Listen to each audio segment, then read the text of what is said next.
The Bold and the Beautiful Sept 1519, explosive confrontations, vicious accusations, and a shocking attack that crosses the line. The week of The Bold and the Beautiful from September 15th to 19th erupts with fury, betrayal, and one of the most violent confrontations in recent memory. Everything is coming apart, from boardroom explosions to deeply personal vendettas, and no character walks away untouched. A family is breaking, a scandal is unraveling, and for one unsuspecting young woman, a hand around her throat may be the final consequence of a night she can't take back. It starts, as always, with the Forresters in chaos. The emotional aftershocks of Ridge and Brooke's lightning speed wedding continue to devastate Taylor and infuriate Thomas.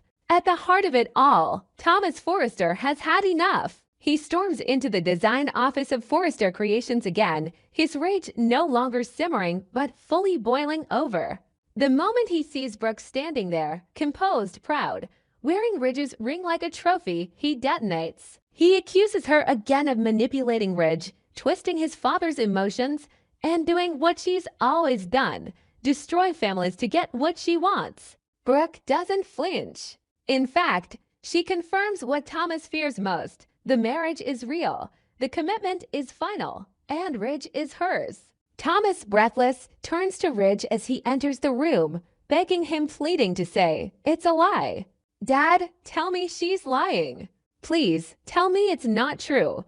But Ridge can't give him what he wants. He quietly confirms what Brooke has already said. It's done. He married her. And he stands by that decision.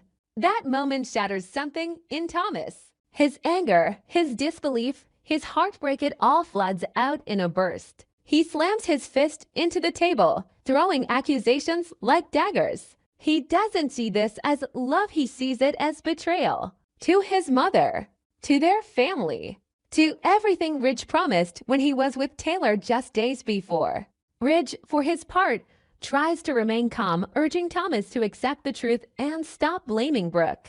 But the more Ridge defends her, the more Thomas feels like he's losing his father for good. And while that bottle shakes the Forrester design room, elsewhere Taylor faces her own reckoning. She corners Eric Forrester, desperate to understand how this could happen so quickly. "Do you really think Ridge is better off with Brooke?" she demands, pain laced in every word. Eric tries to reason with her, but Taylor sees through it. She warns him, Brooke always brings destruction. Ridge may be happy now, but it's temporary, it always is. And when it all collapses, it won't just hurt Ridge. It'll damage everyone connected to him. Again. But the biggest storm of the week isn't in the Forrester family. It's in the fallout of one deceitful, drunken night that's about to explode, literally. Luna Nozawa has been hiding, running, trying to escape the firestorm she lit the night she tricked Will Spencer into thinking he was in bed with Electra Forrester. The Lee was designed to seduce him, manipulate him, and tie herself to one of the most powerful families in LA. But now that plan is collapsing. The truth is out, and people are furious. Katie Logan, always the lioness when it comes to her son, is livid. She confronts Luna with a storm of righteous anger, calling her a manipulator, a user, and a predator. "You drugged him with alcohol and used him," Katie spits. "You made him think he was with someone else. Do you understand what you did to my son?" Luna can barely speak. Her eyes are wide with shock, but there's no excuse that Katie is willing to hear. But Katie isn't the only one who wants answers. Lee Finnegan soon learns what happened. And when she pieces together the details of that night, the deception, the betrayal, the targeting of Will, something in her snaps. The woman who once defended Luna as family now sees her as something else entirely. A threat. A monster. When Lee finds Luna, there's no calm conversation. No warning. Just rage. Lee explodes, yelling, screaming, shaking with fury. "You went after Will. After everything I've done for you," she roars. "You're evil. You're evil." Before Luna can react, Lee lunges forward, grabs Luna by the throat, and begins to choke her. It's not a metaphor. It's real. Lee's hands close around Luna's neck, and she squeezes. Luna gasps, her hands clawing at Lee's wrists. She stumbles backward, trying to break free, eyes bulging with shock and fear. Lee is out of control. And for a few terrifying moments, it looks like she won't stop. Screams erupt. Someone rushes in, perhaps Bill or Katie or even Remy, and pulls Lee off. But the damage is done. Luna collapses, coughing, trembling, shocked. Lee stands panting, her rage still burning, screaming about how Luna deserves worse. In the aftermath, everything spirals. Luna is humiliated, terrified, and finally cornered. She tries to explain her actions, but no one wants to hear it. Not Katie, not Lee, not Bill. Will, once the golden boy, now has to deal with the shame and confusion of what happened that night and what it means moving forward. Luna, once trying to climb the ladder into wealth and power, is now spiraling toward exile. Back at Forrester, Thomas is unraveling. The betrayal by his father continues to haunt him. He begins making rash decisions in the business, rejecting Brooke's ideas outright, snapping at Hope, even clashing with Zende. The emotional wreckage from the Ridge-Brooke marriage infects everything at the company. Ridge tries to smooth things over, but Thomas isn't interested in peace. He wants change. He wants control. And he wants Brooke out. Steffi, aware of what's unfolding, returns with a new determination. She sees the fractures widening. Thomas is cracking under pressure. Taylor is isolating. Ridge is distracted by his new marriage. And Brooke is reveling in the chaos, or so Steffi believes. Steffi meets with Thomas behind closed doors. They agree, enough is enough. They need to reclaim the company, reset the balance of power, and protect their family name. Brooke's influence has gone too far. Ridge is compromised. If they don't act now, Forrester Creations could implode from the inside out. They begin plotting. A board meeting is scheduled. A motion is drafted. They intend to remove Brooke from decision-making power, and if Ridge doesn't support it, he may find himself outvoted by his own children. The stakes couldn't be higher. As the week ends, Luna is reeling, Thomas is on the edge, Taylor is sharpening her strategy, and Ridge, stuck in the middle, begins to realize the cost of his decision. What was meant to be a romantic, joyful new chapter with Brooke is quickly becoming a battle for survival professionally, emotionally, and maybe even physically. The bold and the beautiful promises that the next episodes will be even more explosive. The fractures are widening. The gloves are off. And the fallout is just beginning.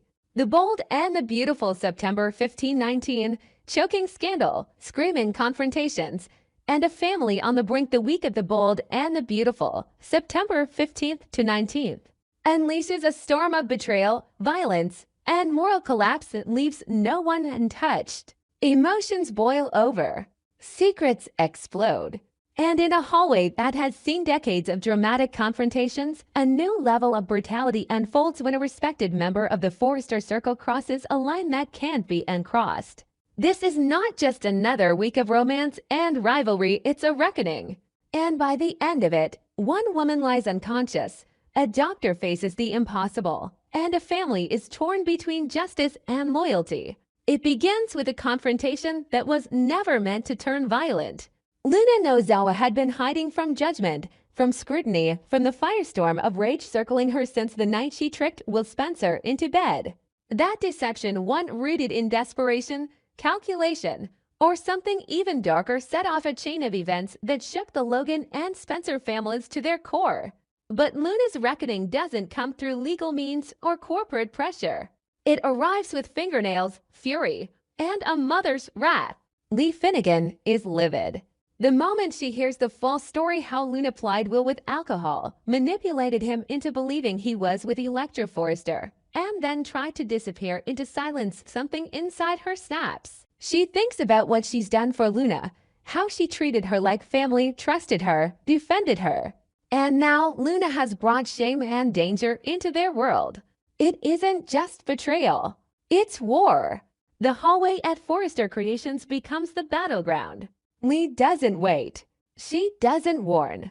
She doesn't hold back. She lunges at Luna in full view of security cameras, employees, and fate itself. Screaming, "You're evil. You don't deserve forgiveness." She grabs Luna by the neck and begins to squeeze. What was meant to be a confrontation instantly transforms into a violent, physical assault.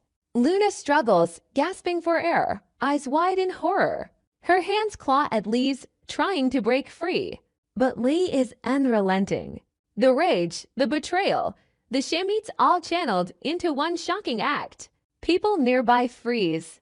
They don't know whether to intervene or stay clear. For a split second, it feels like time has stopped. A dental staff member finally calls out for help and security rushes in.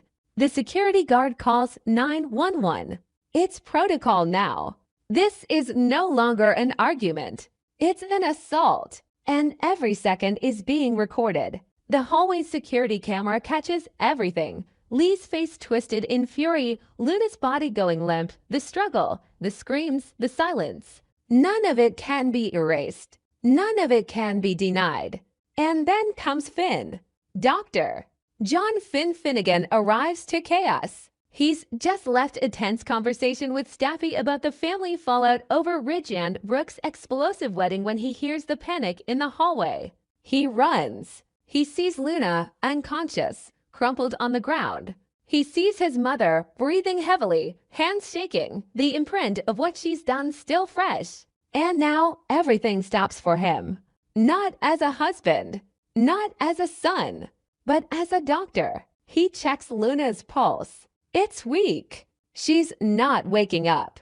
He instructs security to keep people back and begins life-saving efforts. Paramedics are on the way, but every second counts. As he works, his mind races. Luna might die.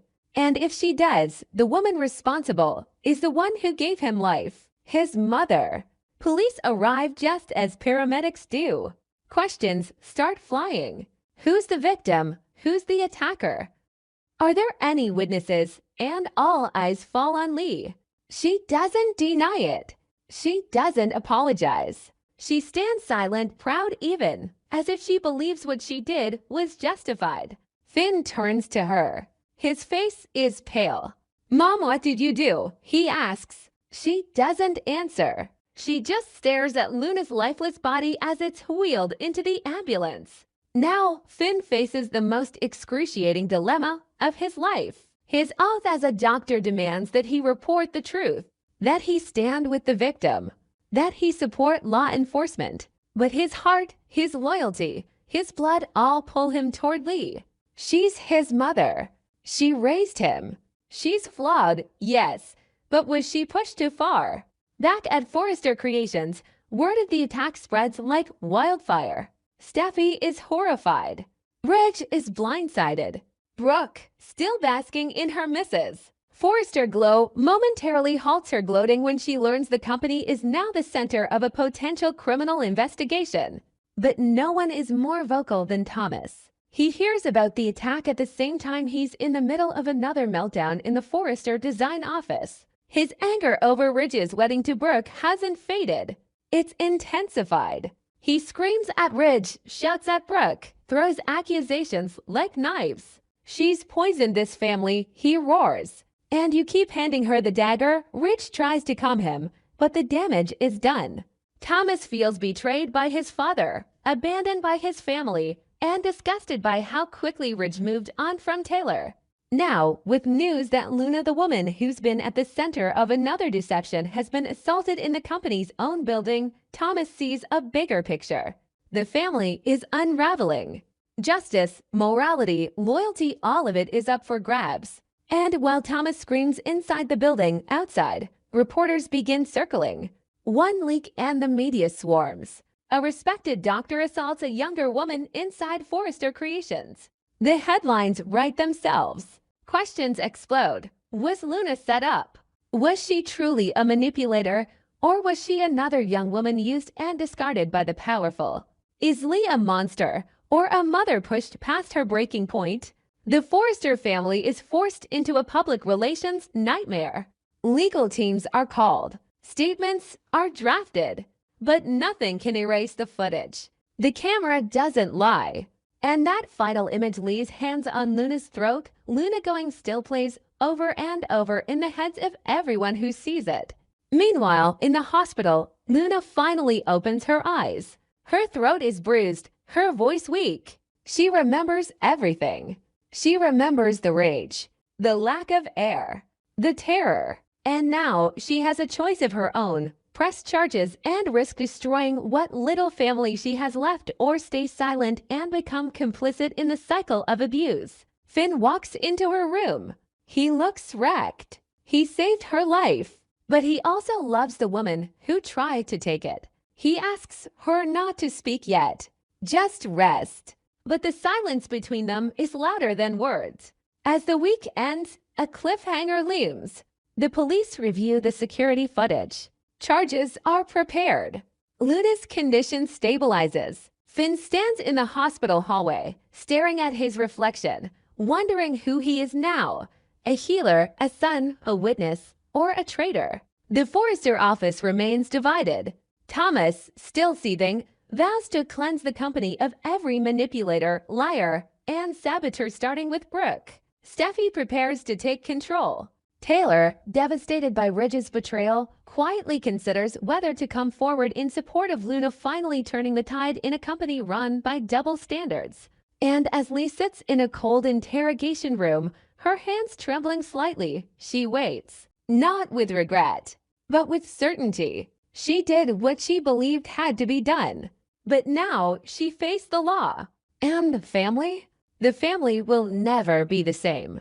Next week on The Bold and the Beautiful, expect trials legal and emotional that will redefine every bond. Because once hands are wrapped around a neck, once a camera sees the truth, and once someone's child lies unconscious, there is no going back. Justice is coming. But whose side will you be on?